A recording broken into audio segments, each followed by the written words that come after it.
পার্টির নেতা কর্মীদের এক জমজমাট ভিড় পড়েছে। আর আজকের যে বিশেষ বক্তা, মূল বক্তা বা বিশেষ অতিথি ত্রিপুরার মুখ্যমন্ত্রী, প্রাক্তন মুখ্যমন্ত্রী বিপ্লব দেব এই মঞ্চে কিন্তু আসবেন।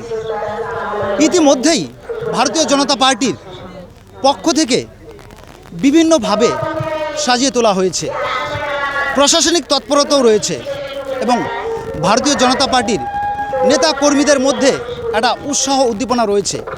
ইতিমধ্যেই আমরা মঞ্চে দেখতে পেলাম জলপাইগুড়ি লোকসভা কেন্দ্রের সাংসদ ডক্টর জয়ন্ত কুমার রায় এসে উপস্থিত রয়েছেন ভারতীয় জনতা পার্টির জেলার নেতৃত্ব সহকারে, জেলা নেতৃত্ব থেকে শুরু করে ব্লক এবং স্থানীয় নেতৃত্ব, তারা এই মুহূর্তে কিন্তু মঞ্চে রয়েছেন। আমরা আপনাদের বিস্তারিত দেখাবো।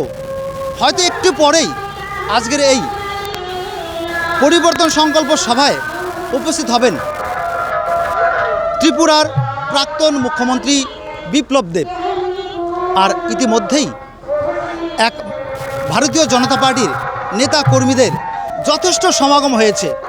আপনাদের বিস্তারিত দেখাবো যে কতটা সমাগম হয়েছে। ইতিমধ্যেই অতিথিদের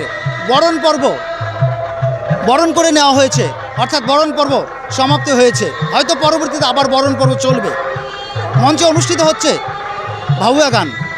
আমরা এই মুহূর্তে রয়েছি জলপাইগুড়ি সদর ব্লকের মালকানি এলাকায়, যেখানে আজ ভারতীয় জনতা পার্টির পরিবর্তন সংকল্প সভা অনুষ্ঠিত হচ্ছে। সদর বিধানসভার কেন্দ্রে এই পরিবর্তন সভা কিন্তু অনুষ্ঠিত হচ্ছে।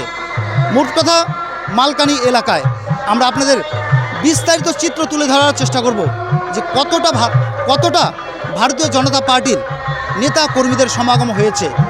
ইতিমধ্যে মাঠ ভর্তি নেতা কর্মীদের যথেষ্ট সমাগম, চারিপাশে দাঁড়িয়ে রয়েছে নেতা কর্মীরা।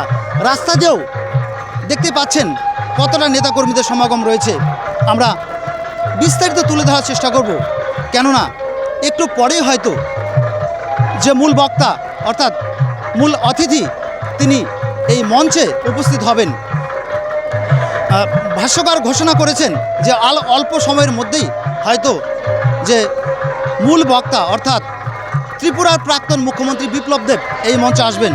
তার সাথে আসবেন ভারতীয় জনতা পার্টির জলপাইগুড়ি জেলা সভাপতি আসবেন। তো আমরা সরাসরি সেই দৃশ্য আপনাদের তুলে ধরার চেষ্টা করব। আমার যে ক্যামেরা পার্সন রয়েছেন তাকে বলবো বিস্তারিত দেখানোর জন্য।